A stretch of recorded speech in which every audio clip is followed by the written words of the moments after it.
काल मी इंडिगोनी काल आले पुण्यावरनं माझी कमिटी मीटिंग करून, आणि माझ्या शेजारी सत्तेतले खासदार बसले होते. सत्तेतले खासदार, मी आणि एक माणूस. तो माणूस आम्हाला काय ओळखत नव्हता. तो भारतीय आहे पण चायनामध्ये काम करतो. त्यांनी आमच्या दोघांना बोलताना पाहिलं आणि म्हणलं, तुम्ही दोघी राजकारणात आहात का? म्हणलं हो, आम्ही दोघंही राजकारणात. कुठल्या पक्षात आहात? म्हणजे काँग्रेसच्या विचारात का बीजेपीच्या विचारात?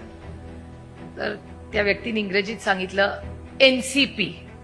तो शेजारचा माणूस पटकन, जो मलाही ओळखत नव्हता त्यांनाही ओळखत नव्हता, म्हणाला अच्छा शरद पवार एनसीपी. हा, आणि हे व्हेरीफाय पण करू शकता तुम्ही. मी शेजारच्याचं नाव आज सांगणार नाही, पण मीडियाला विचारायचं असेल तर फार लांब नाही जावं लागणार आहे.